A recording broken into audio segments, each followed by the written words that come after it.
નમસ્તે મિત્રો, ભાગોસભાના નિયમના કેટલાક દાખલા જોઈએ. આપણે નિયમ આગળ શીખેલા છે. દાખલાની પ્રેક્ટિસ કરી શું થશે, આપણે જે રોકડિયા માર્ક્સ છે જાય નહીં.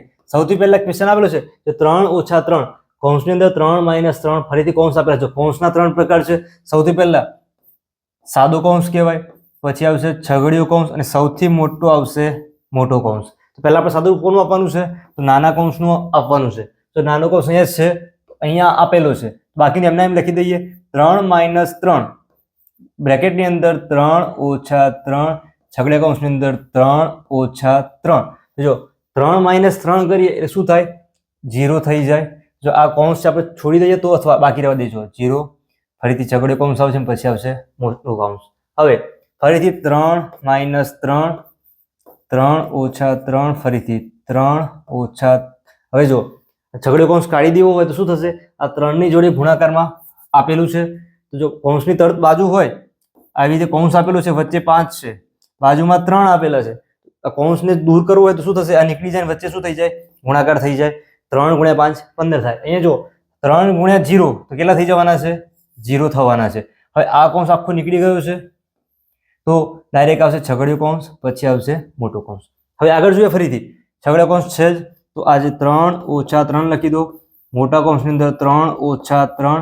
હવે છગડીયો કૌંસ છે, 3 - 0 કરીએ તો કેટલા બાકી રહેશે, 3 બાકી રહેશે. તો અહીંયા લખી દો 3, પણ શેની અંદર આવશે, છગડીયા કૌંસની અંદર આવશે. પછી લખી દો મોટો કૌંસ. આ પ્રેક્ટિસ માટે છે, તમે આની અંદર ડાયરેક્ટ એક સ્ટેપની અંદર ગણી શકશો. આગળ જોઈએ 3 - 3 છે, ફરીથી 3 ઓછા. હવે જો આ છગડીયો કૌંસ કાઢવો હોય તો શું થઈ જાય, વચ્ચે ગુણાકારનું સિમ્બોલ લાગી જાય. 3 × 3 કરીએ કેટલા થાય, 9 થઈ જાય. છગડીયો કૌંસ નીકળી ગયો છે, કૌંસ પૂરો. હવે આની વારો છે તો 3 - 3. હવે જો 3 માંથી 9 કટ કરવાના છે તો કેટલા વધશે, -6. ખ્યાલ આવ્યો છે શું કર્યું, 3 - 9 કરીએ એટલે કેટલા વધે છે, -6. હવે આ જે કૌંસ દૂર કરવાનું છે શું થઈ જાય, વચ્ચે મલ્ટીપ્લાય થઈ જાય. 3 ના 3 ઓછા તો -3 × -6. તો 6 × 3 કરીએ તો કેટલા મળે છે, 6 × 3 18 મળે છે. બંને સંખ્યા ઋણ છે એટલે કેટલા મળશે, 18 મળશે. અહીંયા 3 આપેલા છે તો વચ્ચે થઈ જાય પ્લસ. 18 + 3 કરીએ એટલે કેટલા મળે છે, 21. તો આ 21 શું થયું, આપણો જવાબ. ખ્યાલ આવ્યો. તો ગુણાકાર માટે શું નિયમ છે, ગુણાકાર કરવો હોય એક સંખ્યા ઋણ છે, બીજી સંખ્યા ધન છે, જવાબ શું થશે, ઋણ. બે સંખ્યા ઋણ છે, જવાબ શું થાય, ધન થાય. એ ગુણાકાર માટેનો નિયમ શું છે, સંખ્યા છે એ એકી વખત માઇનસ હોય, એકી વખત બાદબાકી વાળી હોય, અથવા બીજું શું કહેવાય, ઋણ સંખ્યા કહેવાય. તો જવાબ કેવો આવશે, ઋણ આવશે. અને આ જે સંખ્યાઓ આપેલી છે -3 × -6 એવી 2 વખત છે, 4 વખત છે, 6 વખત સંખ્યા છે, એ બેકી વખત કેવી હોય, બેકી વખત ઋણ હોય. તો જવાબ જે મળશે કેવો મળશે, ધન મળશે. તો આવી જ રીતે આ જવાબ થઈ ગયો 21. જો 21 આપેલો છે, ઓપ્શન નંબર બી શું થયો, જવાબ. આગળ બીજો ક્વેશ્ચન જોઈએ. 12 × 10 ભાગ્યા 120 ના છેદમાં 240 બરાબર કેટલા લઈએ, 120 જોડે કેટલા ગુણાકાર કરીએ તો બંને વચ્ચે શું થાય, ઇક્વલ થાય. તો પહેલાનું સાદુરૂપ આપી દઈએ, પછી આગળ જોઈશું. સાદુરૂપ આપવું છે તો નિયમ પણ જોયેલો છે આપણે આગળ, અથવા ડાયરેક્ટ કરવું હોય, જો બે રીતે ગણીએ આપણે આને. ભાગાકાર છે તો અહીંયા જો 120 ના છેદમાં ભાગાકાર રવા દો. સાદુરૂપ જો અહીંયા ડાયરેક્ટ 2 થી ભાગ ઉડે છે, કેટલા થઈ જાય, 1/2 થઈ જાય. હવે આ એ જ વસ્તુ બીજી રીતે ગણવી હોય તો 12 × 10 ભાગાકાર છે, ભાગાકારની જગ્યાએ કરી દો ગુણાકાર. શું કર્યું, ભાગાકારની જગ્યાએ કર્યો ગુણાકાર. અંશને મૂકી દો છેદમાં, છેદમાં આવી જશે 120, છેદમાં 240 છે જશે અંશમાં. હવે ભાગ ચલાવો તો 120 × 2 થઈ જાય. અહીંયા જુઓ એ જ વસ્તુ અહીંયા ફરીથી કરવી જ પડશે. 12 × અહીંયા 10 મૂક્યા છે, ભાગાકારની જગ્યાએ કરી દો ગુણાકાર. 2 જે છેદમાં છે ક્યાં જશે, અંશમાં. અંશમાં 1 છે, છેદમાં જશે. જો સેમ અહીંયા ઉપર 2 વધ્યા છે, અહીંયા પણ 2 જ વધ્યા છે. બંને રીત શું થશે, કામ જ લાગશે. આ ડાયરેક્ટ કરશો અથવા ડાયરેક્ટ અહીંયા કન્વર્ટ કરવાનું છે, પહેલાથી કરી દો તો પણ ફાયદો રહેશે. 12 × 10 120, 120 × 2 240. હવે અહીંયા જો કેટલાનો ગુણાકાર 120 જોડે કરીએ તો અહીંયા વચ્ચે બરાબર 240 લાવવાના છે. તો 120 ગુણ્યા કરીએ 2 તો કેટલા મળી જાય, 240. આ બાજુ 240 છે, અહીંયા 240 બનાવવા માટે 2 વડે ગુણાકાર કર્યો છે. તો ઓપ્શન નંબર સી આ શું થઈ ગયું, જવાબ. આગળ જોઈએ. અહીંયા ક્વેશ્ચન છે 120 માઇનસ 40 ગુણ્યા 3 પ્લસ 5 ઉકેલતા મળતા જવાબની. પહેલા આપણે ઉકેલ તો લેવો પડશે. સૌથી પહેલા શું કરવાનું છે? કૌંસ નથી, ભાગાકાર કરવાનો. ભાગાકાર સંખ્યામાં નથી આપણે કરવાનો ગુણાકાર. 120 ના 120 લખી દો. જો 40 ગુણ્યા 3 કરીએ કેટલા મળે છે? 120. એક સંખ્યા ઋણ છે, બીજી ધન છે, જવાબ થશે ઋણ. પ્લસ કરી દો 5. આ ઉકેલવાનું છે. ગુણાકાર પછી આવશે સરવાળો. 120 છે, આ 5 ધન સંખ્યા છે, તો 120 માં પાછું ઉમેરીએ તો કેટલા થાય? 125 માઇનસ 120. જવાબ મળ્યો 5. હવે આપણે જવાબ 5 ટીક કરવાનો નથી. કેમ? જો અહીંયા સંખ્યા આપેલી છે આગળ. ઉકેલતા મળતા જવાબની પુરોગામી. તો બે શબ્દ આવશે. એક આવશે પુરોગામી અને બીજું આવશે અનુગામી. જો પ ઉપરથી યાદ રાખવાનું પહેલાની. ખ્યાલ આવી ગયો? તો બે શબ્દ છે, પુરોગામી અને અનુગામી. અનુગામી જો જ્યારે પહેલા રાજાઓ હતા શું કહેતા કે રાજાના પછી કોણ નવો રાજા આવશે એટલે રાજાનો છોકરો આવતો હતો એને અનુગામી કહેવાતો. એટલે પછીનો શું થઈ જાય?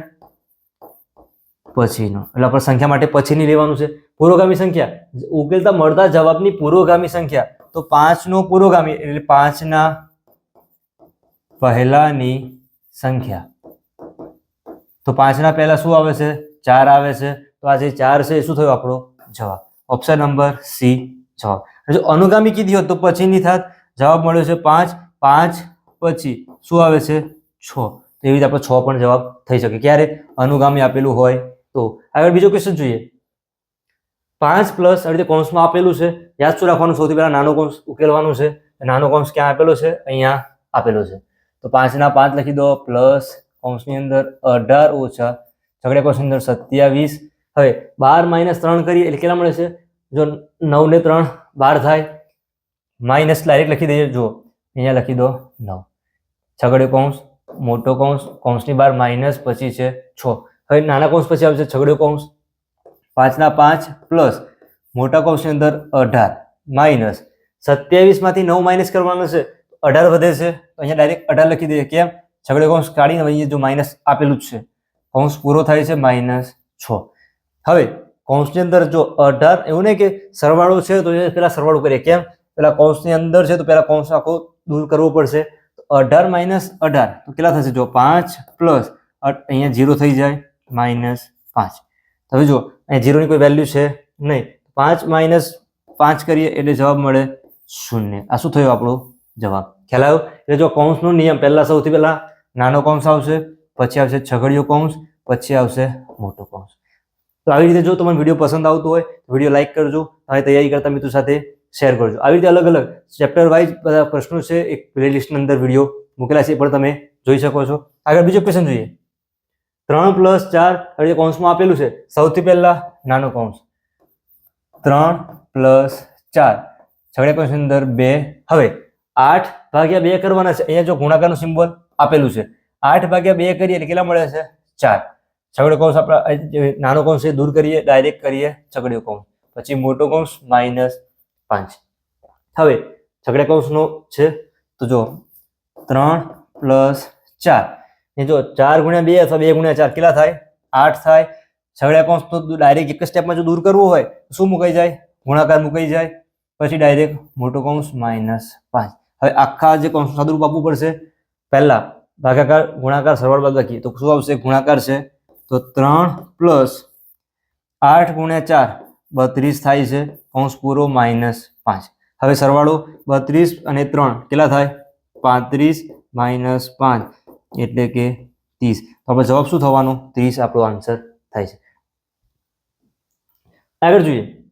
હવે આપણે શું કે 80 ભાગ્યા 16 ભાગ્યા 8 ભાગ્યા 9 ભાગ્યા 2 ગુણ્યા 18. જો સ્ટેપ બાય સ્ટેપ કરો, ડાબી બાજુ ચાલુ કરો, ભાગાકાર કરો, જવાબ આવે ફરીથી ભાગાકાર કરો. એવું ના કરવું હોય ડાયરેક્ટ શું કરવાનું છે? જો 80 લખી દો. હવે ભાગાકારમાં 16 છે, અહીંયા લખી દો 16. પછી જો ભાગાકારમાં આવી રીતે સળંગ સંખ્યા આપેલી છે બધાની છેદમાં લખી દો, ગુણાકાર બનાવી દો. ભાગાકારમાં જો 16 છે, પછી 8 ગુણ્યા 9 ગુણ્યા 2. ખ્યાલ છે? ઉપર જો ગુણાકારમાં 16 છે તો એને અંશમાં લખી દો. 16 તો કટ થઈ ગયા. 8 ગુણ્યા 10 80, 2 5 10. અહીંયા 5 છે, અહીંયા 9 છે, કોઈ સંખ્યા બાકી રહેતી નથી. તો આપણો જવાબ શું થવાનો? 5 ના છેદમાં જો 9 હતા 9. આ આપણો જે સાદુરૂપ છે એનો જવાબ. 3 ગુણ્યા 15 પ્લસ 19 ભાગ્યા 8 ઓછા 2. સાદુરૂપ પહેલા શેનું આપવાનું છે? કૌંસ હોય તો કૌંસની અંદર આપવાનું છે. હવે એની અંદર જો ગુણાકાર છે પ્લસ છે, પાછો ભાગુ સભાનો નિયમ, ગુણાકાર આવશે. 15 ગુણ્યા 3 કરો 45 પ્લસ 19, તો એક જ સ્ટેપમાં લખી દઈએ, પ્લસ 19 ભાગ્યા 8 ઓછા 6.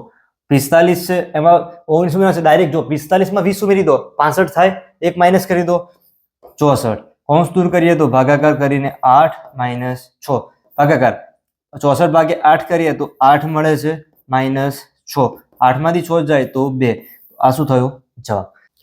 આવી જ રીતે જો તમારે જવાબ નવોદયની તૈયારી કરવી હોય તો કોમ્પિટિટિવ પરીક્ષા માટે ગણિત અને રીઝનિંગ એકદમ સરળ રીતે શીખવું હોય તો ચેનલ યુટ્યુબ ઉપર સબસ્ક્રાઇબ કરજો. વિડીયો પસંદ આવ્યો હોય વિડીયો લાઈક કરતા મિત્રો સાથે શેર કરજો.